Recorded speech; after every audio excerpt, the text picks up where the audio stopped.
it's Renee. Hi! Here at the Rose Hour Podcast. And I'm so excited because we have a fabulous guest today, which is Jaton.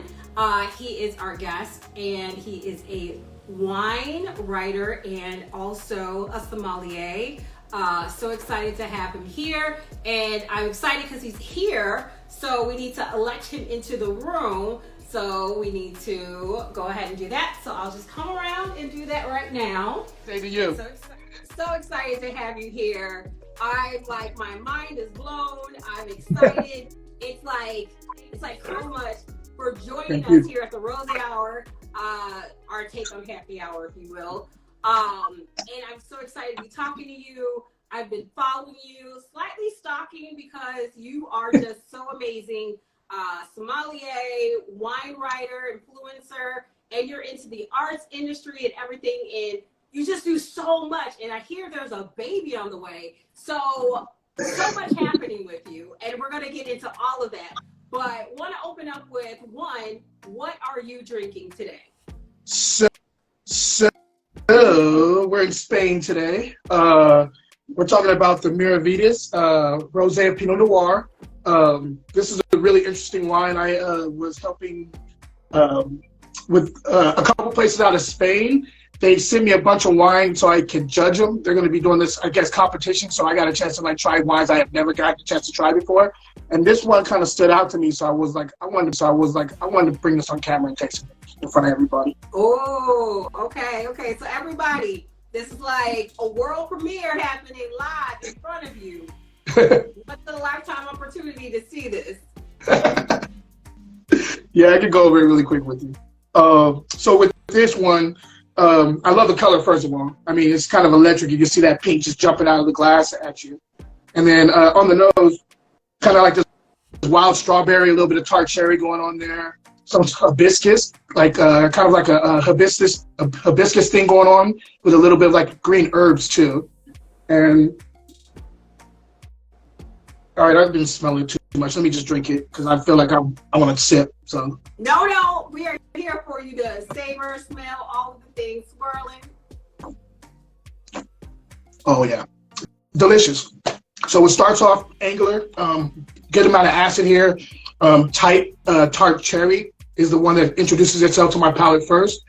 As it transitions, you get a little bit more of that wild strawberry kicking in, some of the herbs kicking in the third quarter. And you have this really, really nice long finish. It doesn't drop at all in the palate. It just kind of stays seamless throughout the palate. And I dig it. I like the acid here, it elevates it at the finish. So it's like one you can drink by itself or pair with food. It's really, really fun wine. See, look at this. We just kicked off the Rose Hour with a tasting with a sommelier, world premiere. Your first time tasting this. What's the name of the rosé again? It's called Miravides Pinot Noir, and it's rosé Pinot Noir. So instead of like a Spanish grape, they're actually doing a French grape, Burgundian grape. So, people getting educated in the first 3 minutes. Look at that.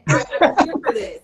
So, John, so exciting. You're already showing people what a sommelier is, and I'm glad we're already hopping into it. But let's talk about you. Who are you? Where are you from? How did you get involved into this whole wine industry? How did you get started? Really quick before I get into it, I have to ask you, return the favor. What are you sipping? Oh, well, I don't know if you guys saw, but I posted earlier that last night I had to break open a bottle because it was a very long day, and I started with Brown Estates Rosé. So I just, just kept it going. So I'm drinking Brown Estates Rosé. So House of Rosé Brown Estates. I think I did a review on that one last month. Yeah, I did a review on that wine. I really, really like that wine. Really delicious. Good. It is very delicious. And I love the label because it shows a Black woman, and this is Women's History Month. So I'm so excited about that. So I love to celebrate, who we are.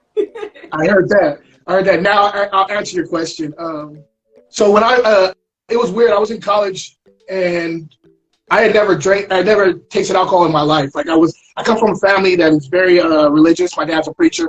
And so there was no alcohol in the house except for the little bit of alcohol that my mom would sneak, drinking wine and stuff when my dad wasn't around. And so I would see her sipping wine every once in a while, but with my aunts and stuff. But other than that, there was no alcohol in the house. And so when I went off to college, The first couple years, I was like, I'm still not going to touch anything. I don't feel like touching anything. But I was living in this apartment right off campus at San Jose State. And in this apartment complex, there's a crew. I mean, really, there's a bunch of people that, like people my age at the time, that were heavy drinkers. And I was the only one that never drank. So my birthday's in January, January 26th. And so New Year's Eve, you know, it is right before my birthday. And I told him a week prior to New Year's Eve, before I was going to turn 21 the next month, I said, this is your guys' chance to get me drunk. So they tried to get me drunk, and I realized I had a high tolerance. And once I realized that, I said, if I'm going to continue with this drinking thing, I'm going to go broke. Because it's like, how do you, like, you're going to spend all this money just to kind of get drunk? And I was like, that's not really my thing either. So I was like, okay, so what's going to separate me from everybody else? What am I going to want to sip on and not try to go broke? But also, of course, you're in college and there's women around. What's going to separate you from the rest of the guys, you know, with the women? And so I was like, well, you know, women like wine. I'll try a little bit. And I started sipping wine, and then I got into the history aspect of it because I'm really into history. And ever since then, I've just been kind of on this train, and I haven't been able to jump off. I really, really love wine. Like, as you guys can tell, I do all these reviews and stuff. But I really, really love wine. And so that's what really got me into it.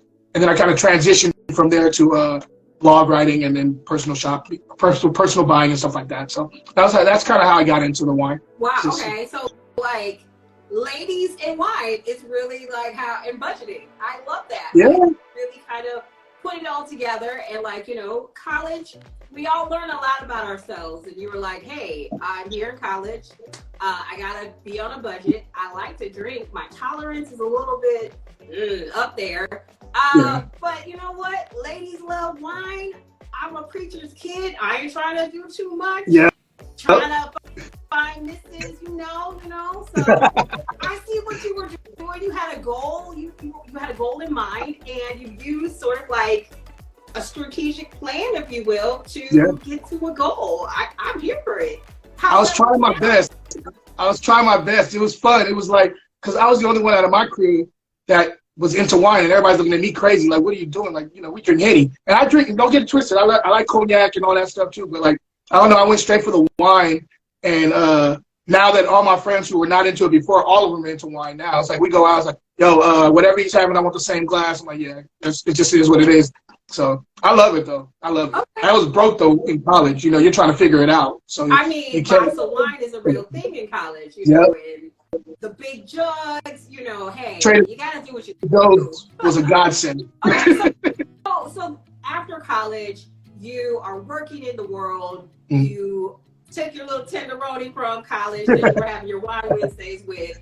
I'm sure that you made your decision and you brought her to the real world, whatever happened to transition from your ladies' night and wine and dining. But like, how did you then make that next step to be like, okay, I want to make a career into this? So originally it was just, again, I hate to say it like this, but it's the truth. It was kind of like a card that I would pull out, you know what I mean? Like, so I was never planning on getting into wine, being honest with you. Like, I went to school for business, and then, my love was writing. That's always been my love. It's been writing. But I knew I couldn't make a lot of money in it, so I went into business originally when I went to college. And as I'm there, after college, I'm doing marketing for AT&T, so I'm working through AT&T corporate in San Jose, and it was a great job. I mean, I was getting paid a lot of money, but I hated it. Like, as great as it was as far as the money goes, like the culture of corporate, just the ideas of having to sometimes not be fully honest with the customer when you're talking to them about, like, you know, maybe their service went out or whatever, and you can't tell them the truth about why it went out. That kind of weighed on me, you know, being a preacher's father. Sometimes that honesty thing, that guilt of like not being fully honest can, you know, kind of bite you in the butt. So that was kind of what was going on with me. And throughout that time, I was still drinking wine a lot. I was going to tastings. A couple of my other brothers that I went to school with at San Jose State were getting into wine too. So they were like, well, let's just do this wiki thing. We were going to a wine bar in this place called Campbell, and right outside of San Jose. And we were drinking there every Thursday. We'd go there, meet up after work. All those guys are corporate too, or were corporate. Everybody's kind of doing their own thing now. We'd sit there and we'd drink and got really big friends with the owner of their Carol. And, you know, we just had a lot of fun with it. as I'm finally getting out of the corporate world, about 9 years later, I was still doing wine. And by this time, I started doing blogs. Like, I was always about finding the value for people because I remember being in college and not being able to afford like really, really nice bottles of wine. So I had to figure out, all these other wines out of Trader Joe's and Bevmo and all this other stuff. So I wrote this one called goodwinescheap.blogspot.com. Still up. I mean, I haven't been on it in years, but it's still up. And some of my original posts, I started off there, and then I transitioned from there to doing private buying for people. So I was helping people set up their wine collections, wine cellars, very small collections, and that made me want to go get my certification as a somm, because I was figuring out, I was like, okay, I'm a brother, and I'm walking in these rooms, and they're looking at me. I can already see the looks, like, who's this guy? What does he think about wine and stuff? So I felt like I needed something to legitimize myself. So that's why I went to go get my certification. Wow. Okay. And there's like a lot of love in the comment section. I don't know if you see it. We're reading it. People are like, he's so smart. He's so much fun. You're amazing, boo. Like, I think you're. I love all of y'all. Thank you. There's a few questions too, which are like really amazing questions. Like, one question was, like, what was your first wine, and would you go back to it? Considering like you were in college, being financially challenged, we ain't gonna call it broke. We were just in different times in college, right? We had children's money. Now we have adult money. Exactly. So, exactly. You can splurge a little bit more. Yeah. So, do you remember it? Because I remember my first wine. I don't remember my first wine, but I do remember the first wine that I had that there was two of them. It was two different times, but the first one I had that I really was like, oh, I need to know more about this juice. It was like everybody has that aha moment with wine. This is the first one I ever had. And I would go back to it because I have every once in a while just to see if it's still as good as it used to be. I mean, we're talking about like over 15, 16, 17 years ago. But I had this bottle of Juan Gil out of Spain, and I remember trying it. And prior to that, so we had a friend that used to take us to dinners all the time. He was, out of the whole crew, he was the only one that had his own business in college, and he was making a lot of money. And so his accountant said he had to write off some stuff. So he decided on this thing where I'll take my whole crew out once a week to like really nice dinners, and we'll drink wine and talk about what's going on in the week, and we'll just do it once a week. And we did it for like over a year. He would do this like every single week. He'd take us out to dinner, and I was always the guy who was going to pick the wine, but he was in the game of wine a little bit longer than me. So I remember we were sitting there one time, and I ordered this bottle of Juan Gil.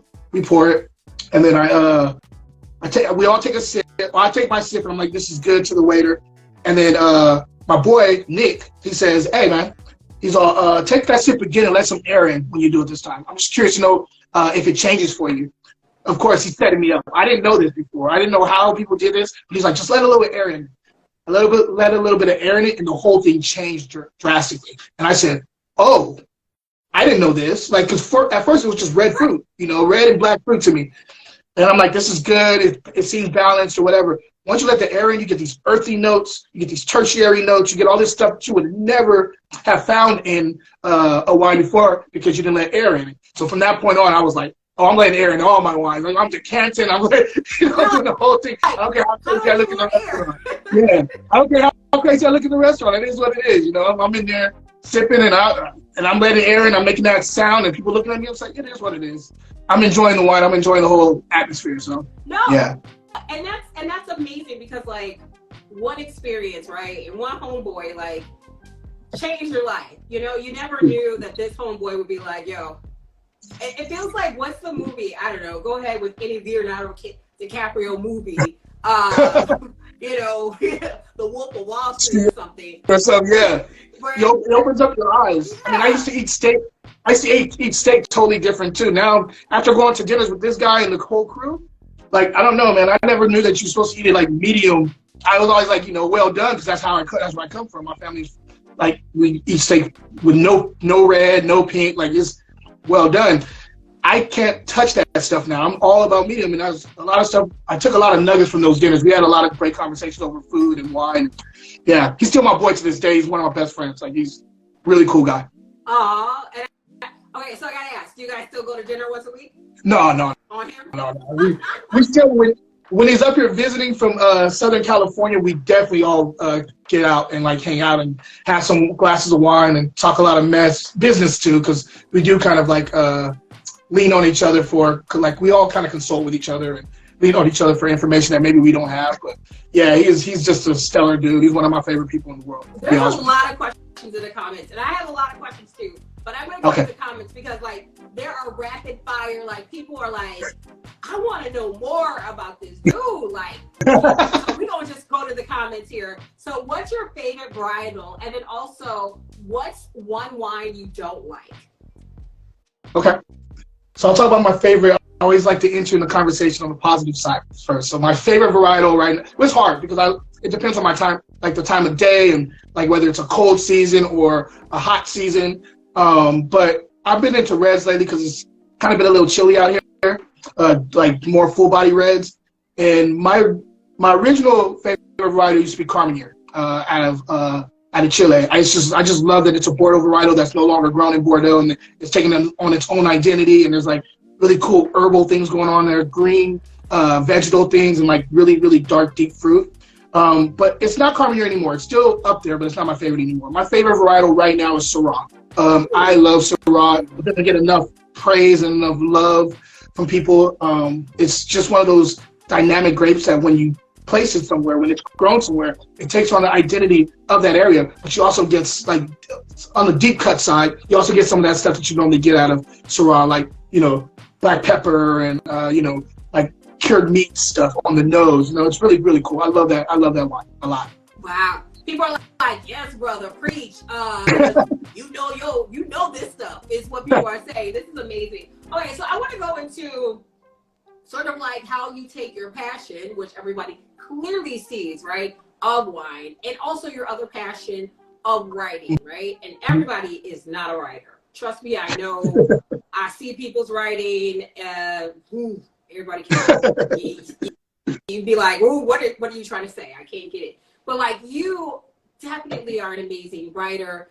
People feel like they are wherever you're trying to take them, right? They can visualize the words off the page and like they're taken away by what you're trying to convey to them. So like, how did you sort of like come to this place where you're able to take both of those passions and put them together? Oh man, this is interesting. So wine was part of the process for writing in college. What I would do, this is kind of crazy to say, it's so funny because when I was in corporate America, I wasn't doing this anymore because I couldn't, my schedule had changed. But now, like, after I got into the industry, my schedule was like late nights again, kind of like back in the day when I was in college. So in college, I was a partier. You know, me and my boys would go out almost every night downtown and just, you know, we was doing our thing. We go party, drink, have a good time, meet girls, whatever. Meet women, I should say, not girls, because that's what I was. I was about to say, because you're over the age now. You got not the girls. I was going for the women. Yeah. I was not doing nothing crazy. But no, so I would, we'd all go party. It'd be 2:00 in the morning. I'd come home, and while everybody else is going to sleep, I'd be up there writing. I'd be sitting there from about 2 to maybe about 4 or 5 in the morning. I'm sitting there writing, and some of my other homeboys that were writers too knew to come by at this time because they would want to get some writing done too. So my apartment became like a little bit of like a place where some creatives would come by at around 2:00 in the morning, you know, and do whatever they're doing, and they drink some wine with me, and you know, it was cool. We had a good time. And so while I was there, wine was like, it was, I'd get a bottle, I'd pour my glass, and I'd be sitting there writing for hours with my glass. Doing that, kind of when I got in corporate for a while, I would say I was probably about 3 years in at AT&T, and I was getting angry for no reason. I could not understand. I was just getting, like, everything was setting me off. My temper was like, I don't know, and I'm not a person who has a temper like that. Like, I'm laid back, you know. I try not to let a lot of things affect me like that. But I was getting angry for no reason. And one night I'm sitting at my spot in Fremont. My lady's asleep, and I'm down here, and I'm just like frustrated. I was like, you know what? I haven't done it in a long time. I feel like I need to go write. So I grabbed me a bottle, went on my patio, and I just started writing. And all that stuff, all that built up angst, those issues just went away. And I said, this is what I've been forgetting to do. I haven't written anything in like 3 years, like really written anything in 3 years. And it was building up. And, you know, people say that if you're not if you have a passion for something, or you are brought on this earth to do something, if you're not doing it, it's going to affect you. And that's what I've been.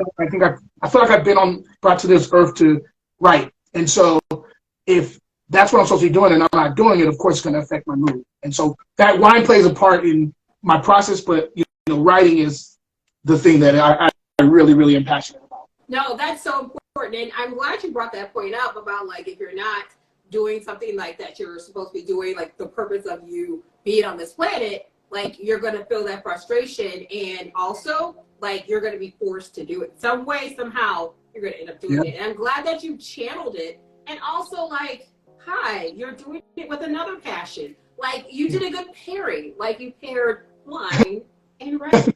Like that's so amazing. Like everybody ain't able, so. Also, then, like, actually, you know what? I forgot to let me answer this too, because you did ask me this question, and I don't think I fully answered it. So I wrote a book called Fruit and Glass. It's a wine book, right? The way this book came about was the same dude that I was talking about that used to take us out to dinner. His thing is he's a writer, and he's written a lot of business books, so he makes his money off of that. And one day he's like, dude, just come to lunch with me. And we're just hanging out at lunch. And he's like, you know what you do with the wine stuff, you're a writer, why don't you write a book about it? I was like, I don't know. And I started picking his brains. I was like, why am I not writing a book about wine? This makes no sense. And so the wine and the writing just kind of went hand in hand after that. I was like, okay, I'm gonna do a couple of these. Right. I've been rocking with it ever since, yeah. Well, and so like, it also is lucrative, right? Because I think people, and especially, I hate to say it this way, but it is a reality, us as minorities, people of color, we don't see these types of opportunities normally in our everyday lives. Like, unless you have grown up, unfortunately, in those kind of environments, we don't see it every day. Like, if you're not around it, you won't know. And like you said, you grew up in a very Christian, faith-based home. So how would you know that that was a career opportunity? So thankfully, you had a friend who kind of knew that you could combine that together and was like, hey, let me give you a little nudge. Like, go ahead and put that together. Pair that together. I love the pair. He's known for this, though. He does this with everybody. He just sees things in people and he like, hey, man, why aren't you doing this? And the person will be like, well, I don't know. And then like, next thing you know, they're doing that. Like, yo, why didn't I think of this before? This only makes sense. So he's been that guy for a lot of people. He's just, like I said, he's a good dude. Okay, so another thing is you do art too. So like you have a lot of artwork that you put out there. So like there's just a whole other component you have. So can you talk more about like the art space that you're in as well? Yeah. So art is something I've always been into. I cannot paint or draw for anything. This is not stuff that I've done myself. This is stuff that I have I'm very creative. So my mind is always like coming up with different concepts and cool things. And I came up with some concepts that I kind of wanted to put on canvas just for myself originally. And so I reached out to a guy who I know is a pretty damn good artist. And now what happens is I will basically come up with a concept, send it to him. He'll kind of draw out, like sketch what he thinks my thing is. We'll go back and forth. And then we'll nail down what I want. And then, then I'll take that art, put it on canvas, and people can just buy it anytime from my Etsy shop. And I do all this thing where I want wearable art too. So like, it's not just on the canvas. I have a lot of shirts that mirror the canvas print that is available. So I like to have it where you can walk around with it and, have it on your wall. It's really up to you. Sorry, I'm pointing to your shirt. Oh yeah, Liquid Lunch. Yeah, so this is Liquid Lunch. This is one of my favorite ones. It's just a basic, it's basic to me, but I love the idea of like, I worked at a wine bar since 2013, and recently we just closed up. I was the wine director there like the last year and a half. And I used to wear my Liquid Lunch there, and people would just love it because, they're in there drinking wine and they're having a good time. And it's just a really cool concept, I think. So. Okay. So yeah. I think there's one more component I want to talk about, which is the education, right? Because you're a writer, you're an artist, but also that sommelier. And one thing you mentioned early on was you got the certification because you wanted to walk in rooms and be like spades card on the table. Yeah, pretty much. Right. Yep. So can you talk through like what that process was and like more specifically for you, like how you felt going through it, because you know, we can talk generally about like, okay, you did the WSET, you did the master, whatever, blah, blah, blah. But like how you felt, like what it meant to you and like what you were experiencing when you were going through it. So the one thing, I mean, and I know you've probably interviewed so many Black wine professionals that have said the same thing. And they go into a tasting room, they're sitting, they kind of feeling like a little bit out, like they don't feel like they're taking care of it all the time. Like they see everyone else is being taken care of initially, unless they start talking the wine stuff, and then all of a sudden they're like, oh, who is this person, you know? So yes, definitely had those same experiences. When I went to get my certification, it was interesting. I had just left I just left AT&T, and I took some of the money that I got as a severance from leaving because they closed down the office. So I had an option of like going to another office or taking that severance and living my life. And that's what I did. Took the severance and went and paid for getting my certification. It was when I got in class, the first couple of days it felt weird. You know, I felt a little out of place because again, there was no Black people at that over there. There was no Black people in my class. And then as time progressed and people started to get to know each other, and you know, now I'm family. And like a lot of these people I still talk to all the time. And I got mine in 2012. And so like I still am friends with a lot of these people. I love it. I love that I went through the court. I don't like what I've seen from the court in recent years. And that's not the full court. I love some of those guys over there, but there's just been a lot of stuff going on that I don't agree with. And so it's kind of been, for me, it's a love-hate relationship. Love, dislike, not hate. Love, dislike relationship with You're like, there's room for opportunity for growth. Exactly. But it is a hell of a process. I enjoy going to class and like doing these. We do theory for like the first few hours, and then the last hour we're tasting and we're breaking down wines. I enjoy that process. I enjoy kind of figuring out how to blind taste and stuff. Not to say that I'm great at it anymore. My tools are not as sharp as they used to be. I think I've been doing lists for too long, but I do miss the process of blind tasting, like trying to figure it out on the fly, trying to figure out little tips and like little tricks and clues to figure out whether this is a Cabernet Sauvignon or a Pinot Noir, or, you know, things like that, or a Syrah or a Tempranillo. You know, there's like little things that you can learn. You can learn to blind taste. Even if your palate is not amazing, you can learn to blind taste if you know what to look for. And I feel like that was fun learning those tips in class with some of these folks. So, yeah. So what would you say to someone who is interested in becoming, you know, sort of like certified, or, you know, they're starting their journey and like want to become like a wine writer, or, you know, they're just getting their foot wet into the wine industry? Like, what would be some encouraging words you would have for them? The first thing I say to anybody, and I've talked to numerous people and have coached people through like the first level of, you know, getting their, going for their certification, the first level of some stuff. First thing I always say, once you are trying to get into the industry, do harvest. Best way to get into the industry is do harvest at like a vineyard, because they're always looking for work. They're not going to turn you down. You have to know you have to wake up early. You're going to be doing a lot of work. And you take those chances when you're doing harvest to talk to the winemaker, you know, pick their brain. Because if you get into it with the winemaker, a lot of times they're going to ask you later on. If they can't do it at that point, they can do it later. They're going to ask you to come back, and maybe they got a job for you in the tasting room, or maybe they got a job for you as like, you know, like an internship or something, you know. That's what I would say for most people if they're trying to get into the industry, because it is a little harder unless you have like a certification or some kind of like, you know, WSET or something to get into the industry. A lot of times they won't look at you without having one of those pieces of paper. But if you go through a vineyard, a lot of times that's you can win most of the time doing that. And it's, once you get into the industry, it's a fun industry. Wine people, I feel, are like some of the best people in the world. The genuine ones, not the ones who are doing it for the look, because there's a lot of that. But the people that are really like genuinely about the juice and like hands in the soil and like really want to understand what's going on and how nature affects grape growing and how it's cyclical, the seasons. For me, I feel like those those people are amazing, and they will give you the shirt off their back anytime you need it. I mean, that's been my, what I've seen in the industry.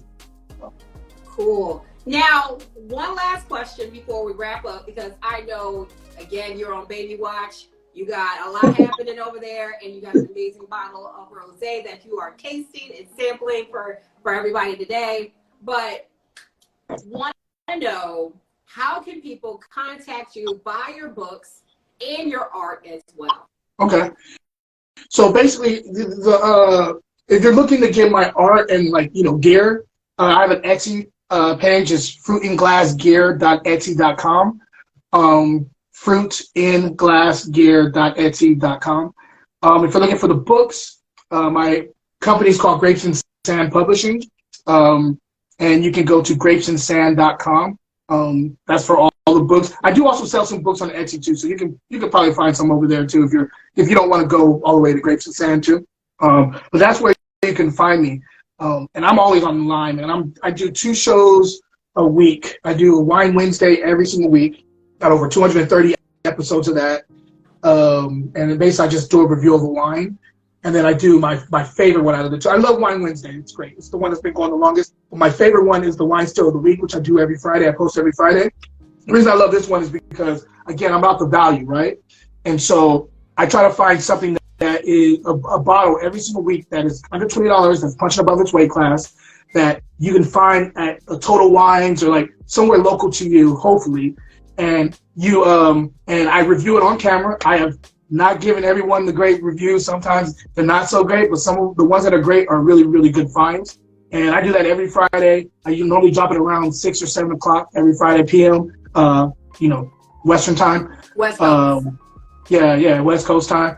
And that's what I do. So I'm always online there. You can always DM me if you have any wine questions. I get text messages randomly from people I don't even know saying I'm at Safeway. I'm making a rib roast. What wine do you suggest to pair with this? I mean, I get them all the time, so it's just one of those things I've gotten used to. And also, I'm not in a rush to go, just being honest. If you want to go a little bit longer and answer any questions, any more questions, I don't mind doing that. I'm not in a rush to. I did this one question that someone had, and it was, if they wanted to start a wine cellar, what are some basic wines that they should use to start that cellar?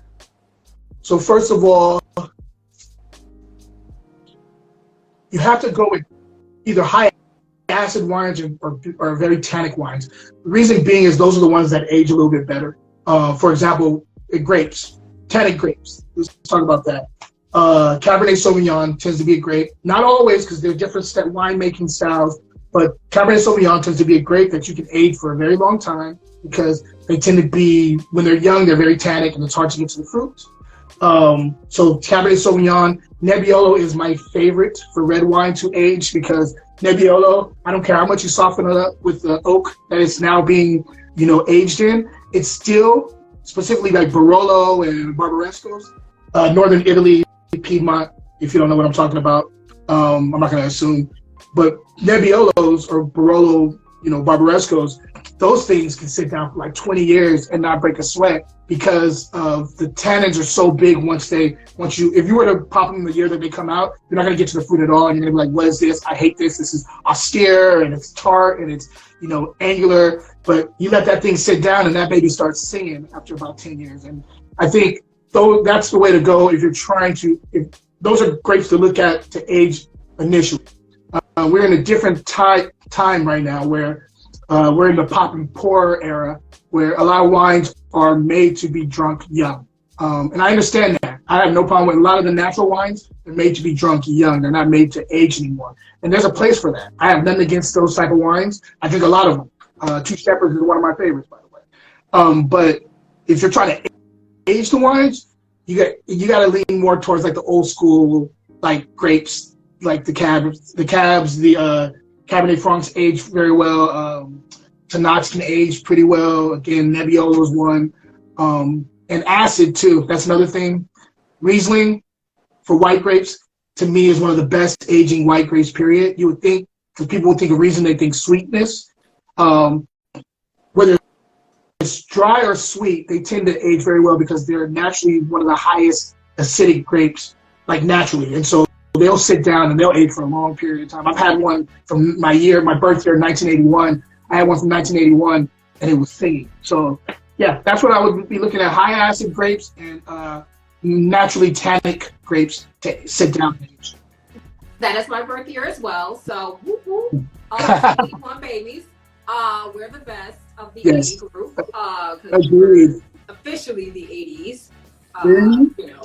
I don't know about everybody else is saying, but we're the 80s. We did this first. I mean, I guess there's 1980, but like, you know, yeah, I don't really trust them. But to your point, like, I want to try like more wines of the year I was born, right? Because I feel like, I don't know, I just want to see like what was going on, like what were people thinking in that vintage and that era, because I feel like a lot was transitioning, like not only in the world but like in the industry too. So like hearing what you just said there, I'm really interested in that. Okay, there's a lot of questions coming in. People want you to DM. Oh no, there's deals going on.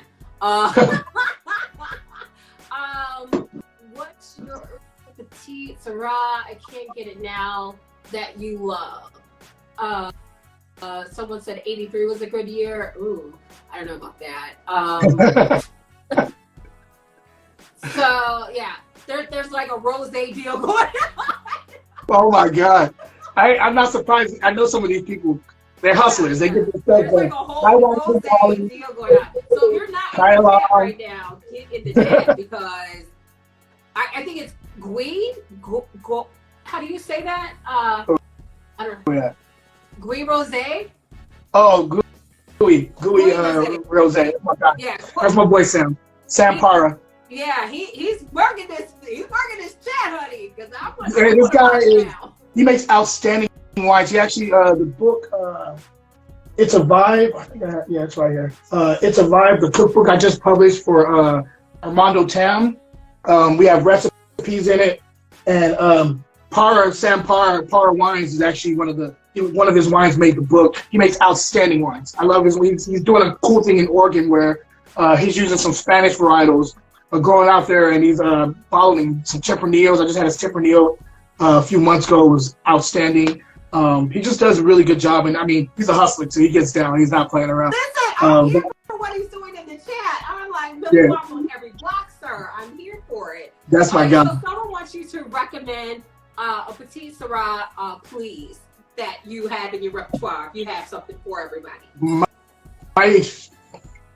I would say my favorite is Theopolis. I've had a lot of different petite Syrahs, and I dig them. But Theopolis tends to be, I don't know if you guys are familiar with Theopolis. She owns Theopolis Vineyards over in Mendocino area. And I remember having her petite Syrah at a tasting probably about longer than that now, because we have the whole pandemic, probably about 4 or 5 years ago. And I was just like, wow, this is delicious. So she's probably doing the best petite that I've had in a long time. Another one too is Sunset Cellars. Over there in Suisun Valley. They make an outstanding petite Syrah. Yeah, those would be two off the head. I know I'm forgetting something. My friends who I know make petite Syrah, I'm sorry, I'm totally blanking, but those are the two that I would say off the top. Those are the ones I really lean on. Okay. If I'm looking for this is the rosé hour. So, top 5 rosés that you like.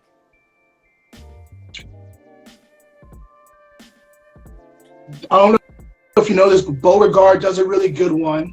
Now got me thinking. Hold on. Beauregard does one really well. Two Shepherds is one of my favorites. I love Two Shepherds. Caraccioli, the sparkling rosé. Caraccioli is a sparkling house out of, they have a tasting room right there in Carmel. They source their fruit from, I believe, Santa Cruz Mountains. And to me, they do the best sparkling, probably the best sparkling in California, in my opinion. Their rosé is a steal. It's ridiculously good.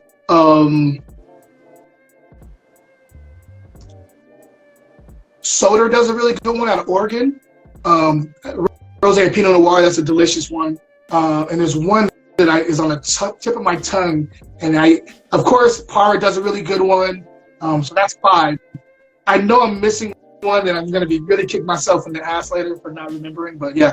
Well, those are the and this was like rapid fire, so that's okay. Yeah. No one's going to hold you to it. And this is the other question, too, because, like, rosé, I think, gets, like, a weird, sort of, like, name in the wine world. Like, some people are like, oh, it's like a summertime drink, or, well, it's really sweet, or, it's always something with rosé, right? It's just never like, I can enjoy it, unless you're, like, a person who gets it, right? So, like, how can you explain rosé to someone who's like, oh, I don't like rosé? I just keep on putting glasses in front of them until they cave. Because being honest with you, rosé is one of those things that is, to me, I think it's an all year drink. You can drink it any season. It's marrying 2 different worlds, red and white. You're marrying these worlds together in a rosé, and I don't care what people think about how it looks. For guys to drink it, I don't care what they're saying. It's delicious. I'm on the dry rosé side, so that's where I tend to lean towards. But even if you like the fruit forward ones or the sweeter ones, that's fine too. I don't have a problem with rosé at all. I think it's one of the it's my go-to, my day-to-day go-to if I'm drinking something. So I love rosé, and yeah. Did I answer your question? Yeah. Yeah, that answers the question perfectly fine. And then I think I'm going to wrap up with this question, which I think many people are starting to have this kind of question, right? Okay. If you can go to Oregon and take yourself out of California, Oregon, California, wine tasting, where would you pick? It's easy for me even taking myself out of California, I'm still going to say California. The only reason I say California, though, no diss on Oregon. I love Oregon. And I think, again, Sam is doing a really good job of having some Spanish grapes over there. I've also seen some people playing around with Grenache over there. But all in all, it's very linear. It's like they focus on mainly two main grapes, Pinot Noir and Chardonnay. And although they have these other things kind of popping up now, for the most part, they're Pinot Noir and Chardonnay. The thing about California that I love is it's very diverse.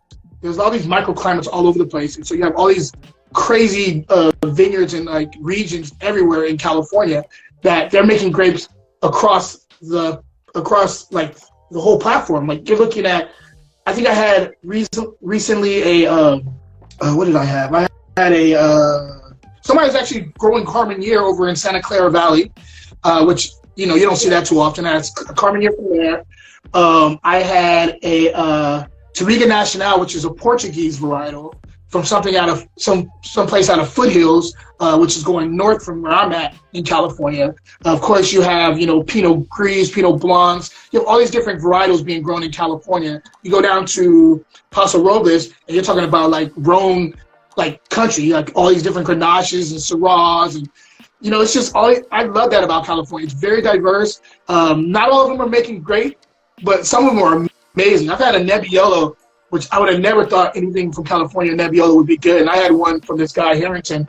Unfortunately, he doesn't make wine anymore. But this guy Harrington, and it blew my mind. I was like, this is the closest thing I've ever come to as a Nebbiolo to like Piemonte in northern Italy. This is that good. We used to have it on tap, and the whole staff used to dip into that wine a little bit too much. It was a staff favorite. They got the itches for it. Yes. Okay. Yeah, definitely. Okay, well, so. Okay, I'm gonna extend it a little bit. Okay, because that was an interesting one. So, like, Oregon or Texas? Oregon. Texas quality of wine, solid, but not there yet. Oregon's world class right now with their wines. Like there's no getting around it. Oregon is world class with winemaking, and to a point, I think some of their Pinots have surpassed a lot of the ones in California, but not fully, because some of our Pinots out here are killer too. I'm not going to ever give over that crown to anybody else than us in the United States for Burgundian varietals. But I think they make some of the most outstanding Pinots, period, and Chardonnays out of Oregon. Okay, last one. Texas or New York? Ooh. I know. Notice I I didn't throw Virginia in there. Yeah, because I would went Virginia on that one, but I did that purposely. Smart. I'm going to say, dang it. I'm going to say New York. Oh no, I don't know, man. I'm going to Texas. I'm sorry. Sorry, New York. I'm going to Texas. So somebody else said Texas, and then also, what's a state that's not a wine state? And now will be the final question. Every state makes wine, whether it's fruit wine or regular grapes wine. Everyone makes wine, so there's not really a state that doesn't make wine. Period. Yeah. Now they may not just be the greatest wine. They might not be the greatest wine, but everybody makes wine. I love Washington right now. Being honest with you, Washington wines are some of my favorite wines in the whole industry, especially if you're looking for full body, like Bordeaux varietals.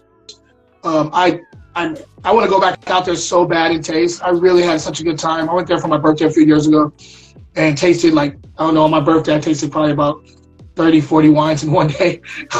And I was in heaven. Like, you couldn't tell me nothing. Literally. Yeah, you couldn't tell me anything at that point. So, yeah. Well, Jaton, this has been so much fun. We really appreciate you. We have to do this again because you are a wealth of knowledge and also a ball of fun. I feel like we're back in college and, we're not out here looking for wine and women, but we're out here.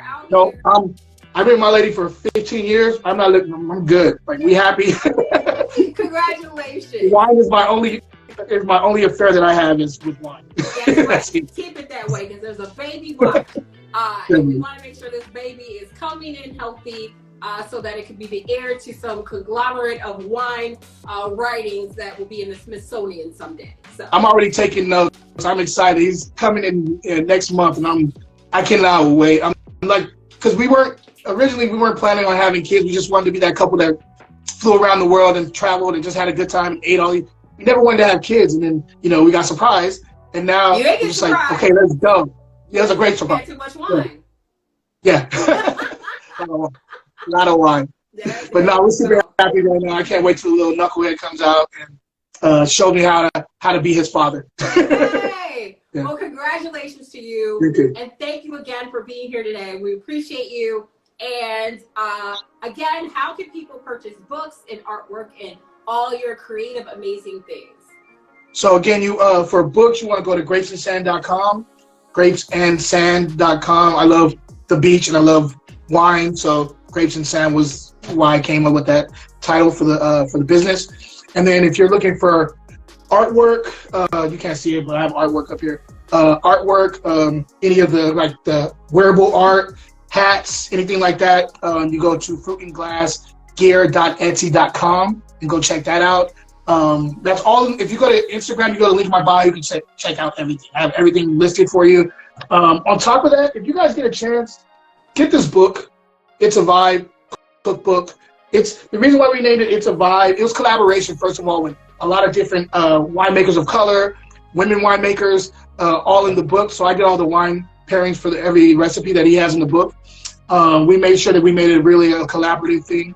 And so this book I'm really excited about. We published it last year, and it's been doing very well. And yeah, check that out. We also call it It's a Vibe because me and him couldn't decide on what music you should be listening to when you're making these recipes. So he has his suggested album, and I have my suggested album for every recipe on there. So we're really trying to create a vibe. Yeah, it's really cool. It's really cool. I'm super excited about it. You didn't even say that. Like, I didn't even know that was even an option. Like, my mind just exploded right there. Like, brain explosion. So get the It's a Vibe cookbook, because not only can you learn how to cook for those who are unable to do so, but you can learn how to cook and have a vibe. And I'm assuming there's pairings of wine in it too. So there's 16 recipes. There is 2 to 3 pairings with every recipe in the book, and we have his album and my album for every single recipe there. And so we have people of color in the book. And this was a fun project. It was with Armando, he's an amazing chef. He made it really easy because he's a hard worker like I am. And so it just was really easy. We knocked it out in a year. So we really just kind of started and knocked the whole thing like from photos to everything, editing, all that stuff was all done in a year. So super excited about that. And then I also have, just because before we get off, I'm publishing another author's book into this week. I think we're probably going to be publishing it this Saturday. And his name is Jafari Joseph, and the name of it is Valley of Heart's Delight. He's my first nonfiction author that I'm publishing, so I'm really excited about this. He's a brother out of San Jose. He's kind of giving a coming-of-age story from the perspective of a brother coming out of the South Bay in California. So it's going to be really interesting. I'm looking forward to people checking that out. I will be putting way more marketing into it, but right now we're kind of doing baby steps before we really go wild with it. So. I'm here to help market because I want that. I'm here for it. I feel like I want that. So tell me more. I'm here putting on the page too. So I appreciate that. A copy of it. I want a copy. So let me know. I appreciate that. Thank you so much. Yes. Well, again, thank you so much for being here. Appreciate you. And I can't wait to have you back. And I can't wait to come to California and meet you in person with the little man, the lady, and wine in a cup. Yes. Thank you so much for even having me on your platform.